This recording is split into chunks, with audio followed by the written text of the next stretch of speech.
faire l'introduction et la conclusion, ce qui veut dire que je vais être amené à travailler pendant toute la séance en prenant des notes. Et donc, en fait, en guise d'introduction, je voudrais essayer de vous dire quelques mots très rapidement sur ce qu'on appelle les maladies rares. Et en fait, je pense qu'il faudrait qu'on donne quelques définitions d'abord, au départ. Ensuite, très rapidement, je voudrais dire quelles sont les caractéristiques de ces maladies rares. Et enfin, quelles sont les stratégies qui sont en face de nous pour que tous ensemble, et donc dans cette salle on a un certain nombre d'intervenants, effectivement, qui ont chacun un rôle à jouer, donc tous ensemble, qu'on puisse effectivement se mettre d'accord sur une stratégie et voir comment on peut, étape après étape, avancer pour arriver à prendre en charge des enfants et aussi donc des familles qui sont confrontées à ce terrible problème qui est justement le problème de ces maladies rares. Donc effectivement, si on regarde les définitions, j'ai été sur Wikipédia pour voir, et en même temps ce qui est intéressant c'est que les définitions que vous voyez ici, elles sont dans une mise à jour de janvier 2013. Et peut-être que justement ces deux définitions que vous allez avoir sont un peu choquantes à la limite. Vous voyez que d'abord, ce qu'on nous annonce pour maladies rares, effectivement, on dit que ce sont des maladies, finalement, qui sont rares, mais on va s'apercevoir que dans les différents pays du monde, les critères de définition de la maladie rare sont différents. Et donc, effectivement, on vous dit qu'on parle de prévalence. Alors, je pense que ce mot, c'est un mot qui relève de l'épidémiologie. Je pense que c'est important de le définir pour qu'on soit bien d'accord là-dessus. La prévalence, c'est une situation, c'est les épidémiologistes qui vous disent, voilà, la prévalence, quand vous voulez connaître une maladie, vous faites une enquête. Et cette enquête, quand il s'agit de la prévalence, on la fait à un moment précis. C'est-à-dire qu'on va décider, par exemple, on pourrait dire le mois de mars prochain, on va faire une enquête sur ce sujet. Ou ça pourrait être aussi le trimestre prochain. Donc on définit la période pendant laquelle on va faire l'enquête. Et à ce moment-là, la prévalence, c'est le nombre de cas que l'on identifie et que l'on rapporte à la population qui a été enquêtée. C'est-à-dire, si vous décidez de faire sur l'ensemble du pays, à ce moment-là, vous allez dire qu'on va prendre un échantillon représentatif de ce qu'on pense être cette maladie, d'une maladie rare, ou de plusieurs maladies rares. Et puis à ce moment-là, on va passer et on verra donc dans les échantillons qui sont choisis, quel est le nombre, comment faire la différence entre la spécificité de la maladie, d'une part, et d'autre part, comment faire en sorte qu'on trouve des points communs à ces maladies qui permettent d'avoir au moins des actions qui vont être montées de façon commune. Et ça nous renvoie à une troisième chose que nous verrons dans un moment, c'est-à-dire sur le problème de la stratégie.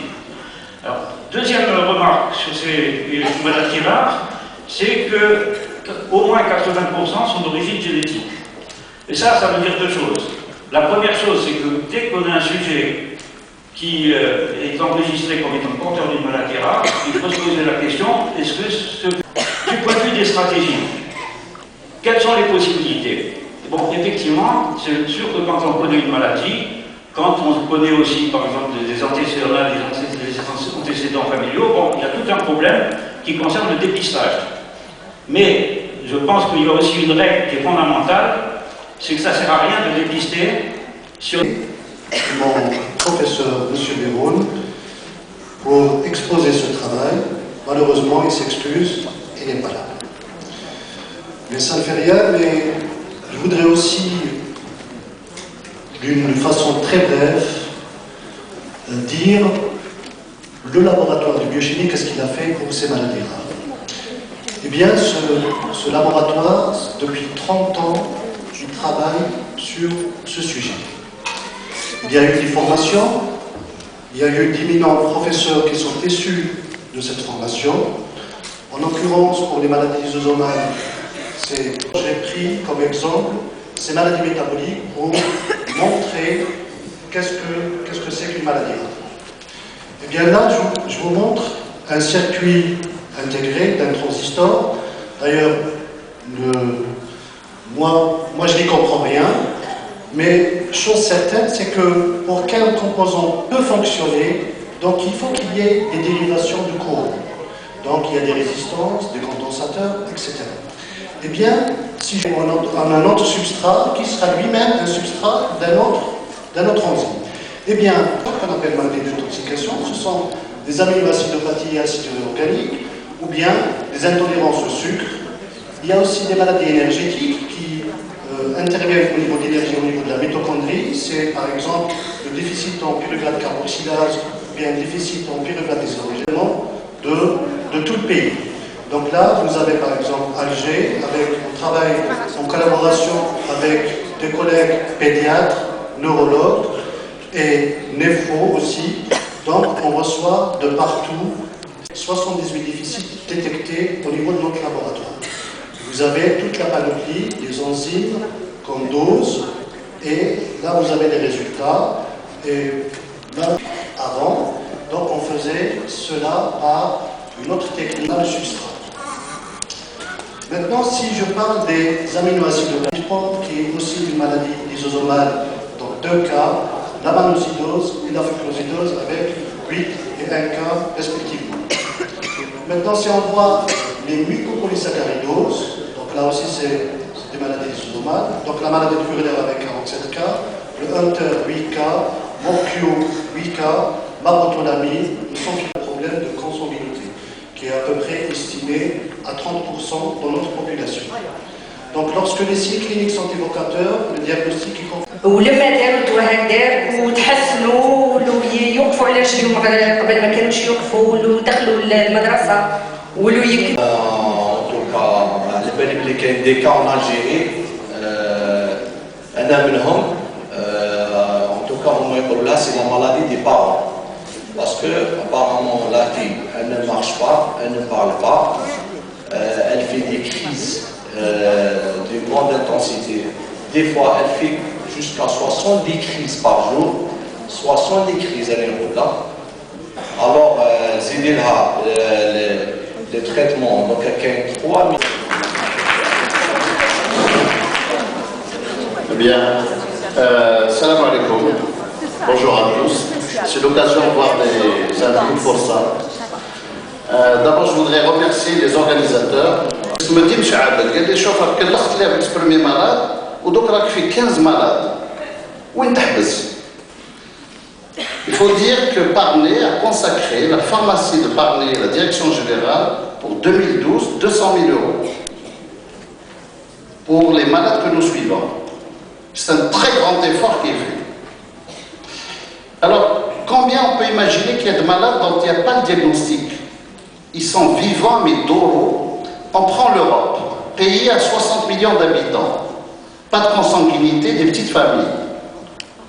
L'Italie, 500 traités, 1000 diagnostiqués. La France, 300 traités, 600 diagnostiqués. On a 30 millions d'habitants, 37 millions, consanguinité et grande famille. À mon avis, on doit avoir au moins 300 cas traités. Ils sont là, ils ne sont pas diagnostiqués. Raf cardio, raf néphrochouïa, raf pneumo, raf la neuro, raf la pédiatrie. Ça commence dans l'enfance et les enfants se plaignent de douleurs et de brûlures. Quoi que chaque kilo. Le frère, il avait ses lésions, personne n'a jamais fait de diagnostic.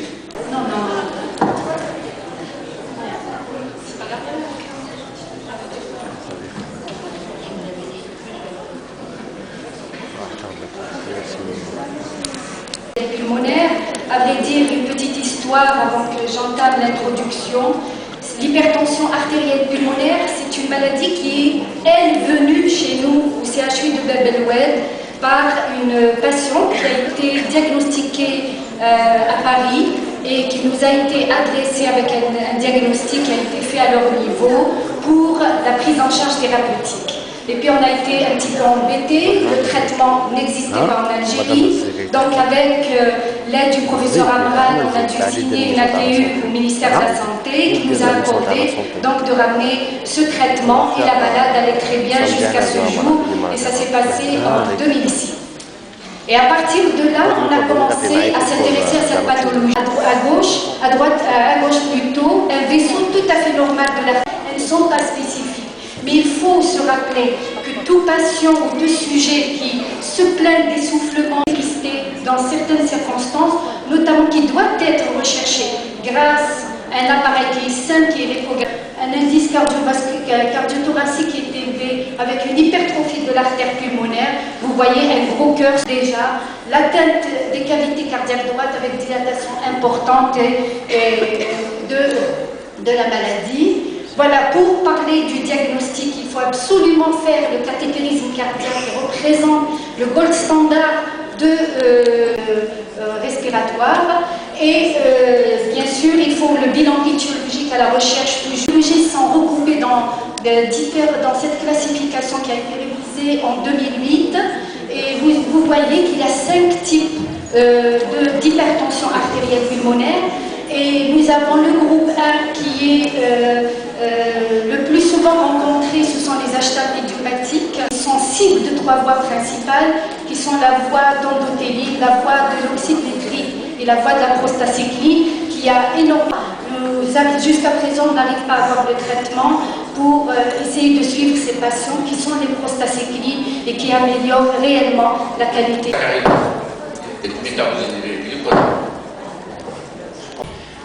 Je vais parler de la fabrication des enzymes.